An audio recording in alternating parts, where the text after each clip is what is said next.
It's 1 p.m. on a Saturday. The curtains in Kyle's room are drawn tight, but a sliver of Seattle gray light cuts through the dust. Kyle is bed-rotting. That's the term the internet gave him to make his stagnation feel like a lifestyle choice. He's buried under a duvet, his phone a few inches from his face, scrolling through a day in the life of someone else actually living. Kyle feels heavy. Not relaxed heavy, but decayed heavy. His muscles feel like they're turning into jelly. His brain feels like a sponge soaked in cold coffee. He tells himself he's recharging, but he's been in this bed for 14 hours, and he feels more exhausted than if he'd run a marathon. He realizes that bed rotting isn't self-care. It's a slow-motion suicide of the soul. Every hour he spends in this cocoon of comfort, his agency shrinks. The world outside feels more terrifying. The tasks on his list feel more impossible, and the version of himself that was actually capable of greatness is fading into a ghost. Kyle looks at his reflection in the black glass of his phone during a transition. He sees a consumer. He sees a passenger. He sees a man who is rotting in real time.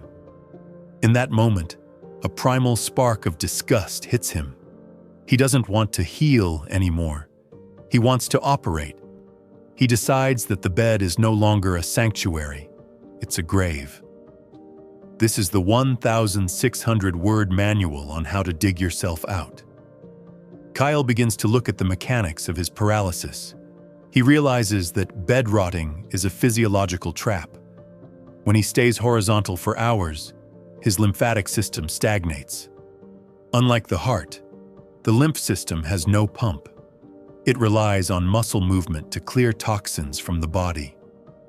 By staying still, Kyle is literally swimming in his own metabolic waste. He learns about the dopamine baseline crash.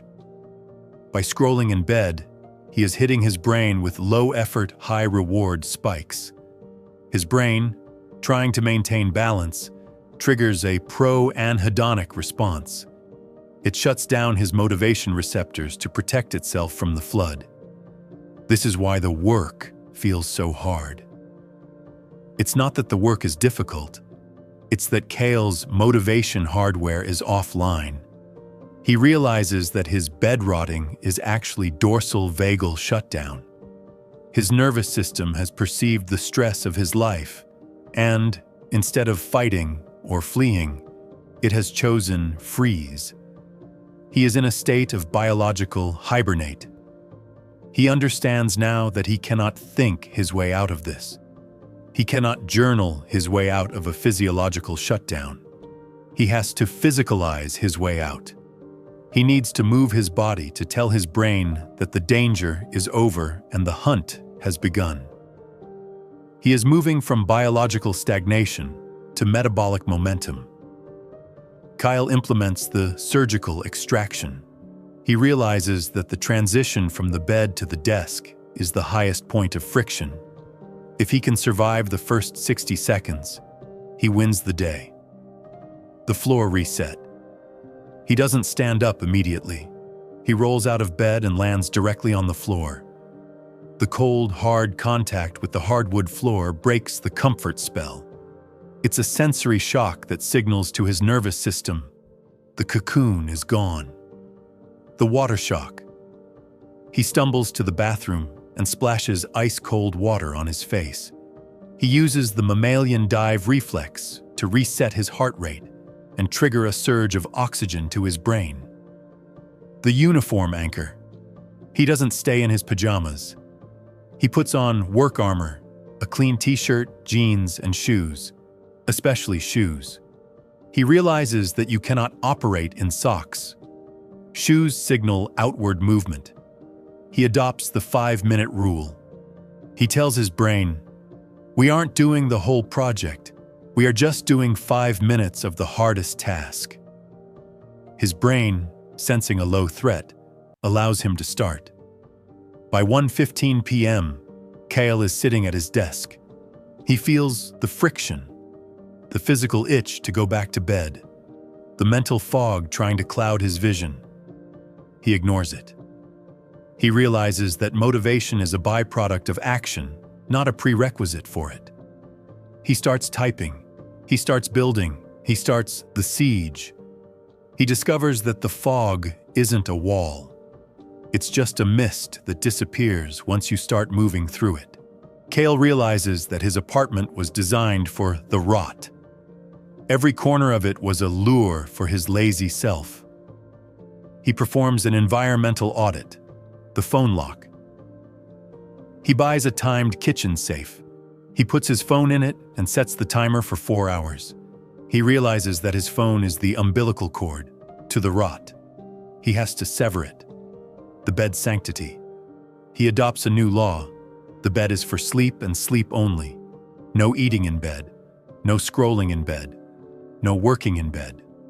He wants his brain to associate the mattress with unconsciousness and the desk with domination. Visual cues. He clears his desk of everything except a lamp and his laptop. He needs a minimalist field of vision. He realizes that discipline is an architecture. He stops relying on his willpower, which is currently weak, and starts relying on his environment, which is now strong.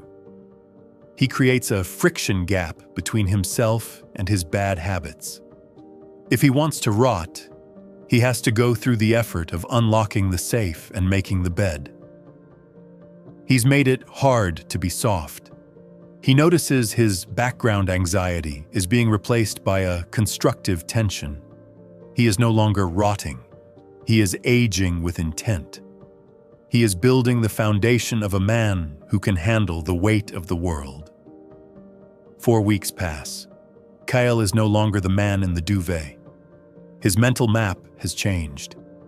He used to see his apartment as a series of places to hide. Now, he sees it as a laboratory of output.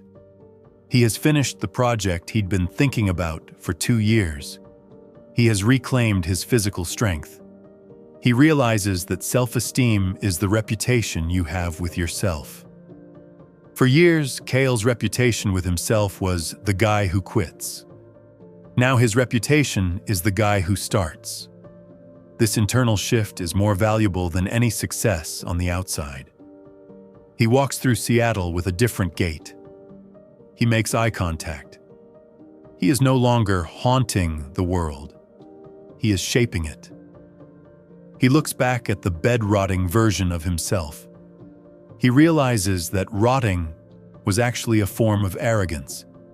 It was the belief that he had all the time in the world to waste. Now he feels the urgency of the infinite. He knows that every hour spent in the rot is an hour stolen from the man he is supposed to become. He has achieved temporal agency. Kale is sitting at his desk. The sun is setting. He is tired, but it's a good tired. The exhaustion of a warrior who has won the day. He looks at the camera, at you. "You're in bed right now, aren't you?" he asks. The phone is 3 inches from your face. Your neck is sore. Your room smells like stale air. You're waiting for a sign to get up. I'm the sign, but I'm not here to motivate you. I'm here to tell you that you are rotting. Your potential is a living thing, and right now, it's dying in that bed. Every minute you spend scrolling is a shovel full of dirt on your own grave. You don't need a rest. You've been resting for a decade. You need a hard start. Roll out of bed, hit the floor, splash the water, put on the shoes. Stop healing your way into a coma. Start working your way into a life. The world doesn't care about your vibes. It cares about your results. Get out of the bed. Do the work. The rot stops now.